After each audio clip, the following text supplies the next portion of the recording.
Le Buzz Room Service. À côté de chez vous, il y a forcément quelqu'un qui fait le buzz. Vers l'infini et au-delà.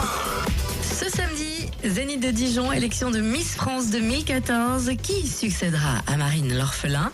Avant de répondre à cette question, Totem, qu'est-ce qu'il y a? Rêve, beauté, élégance, magnifique, sublime.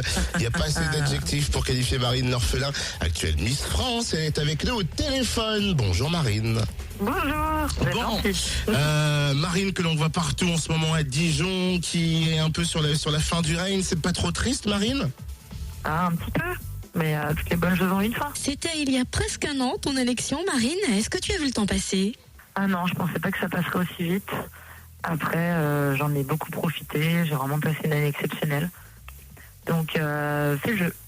Et en plus de ça, l'élection est en Bourgogne, chez toi. J'imagine que en ce moment, c'est un peu toi la star de la Bourgogne, non? Tu ressens ça comme ça? Oui, un petit peu. Disons que je peux pas me balader dans Dijon tranquillement. Au vu du passé des Miss, on a l'impression que c'est un titre qui va te suivre à vie, non? Pas à vie, parce qu'au bout d'un moment, les gens oublient. Mais c'est sûr que ça va rester quelques années, du moins. Mais j'ai pas de souci avec ça. Au contraire, c'est sympathique et voilà. Malgré tout, ça m'empêche pas d'aller faire mes courses. J'ai vu que tu avais fait les illuminations de Dijon, le lancement en grande pompe. L'après-Miss, on l'appréhende comment? Est-ce qu'on a déjà travaillé dessus ou on attend de voir le show samedi soir et puis on fera entre guillemets des comptes après? Non, ça se réfléchit avant. Parce qu'il faut pas justement se laisser se retrouver dans l'inconnu, à ne pas savoir quoi faire et à attendre des choses. Moi, j'ai décidé depuis le début de reprendre ma deuxième année de médecine, donc c'est ce que je vais faire. Après, ça va pas m'empêcher aussi de continuer des événements sympas ou des apparitions télé. Mais ça, par contre, oui, je vais l'organiser pendant les vacances.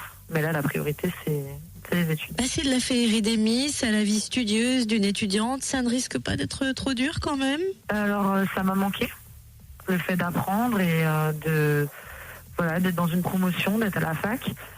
Après, oui, c'est sûr que c'est difficile parce que j'ai plus l'habitude de me concentrer autant, j'ai plus l'habitude de travailler, je connais pas ma promotion, donc il y a beaucoup de facteurs qui font que c'est pas facile.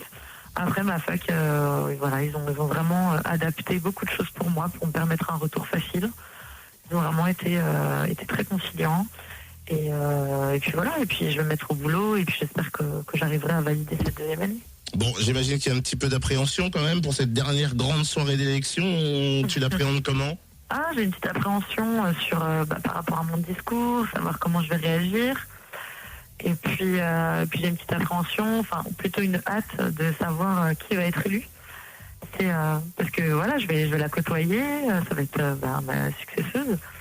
Donc j'ai envie de savoir. Et forcément, on lui souhaite bonne chance et bonne continuation à Marine et on suivra son actu, on vous la filera sur Fréquence Plus, ne vous inquiétez pas pour ça. Je suis étonnée, Totem. Oui. Tu ne l'as pas demandé en mariage comme Jennifer Ayash.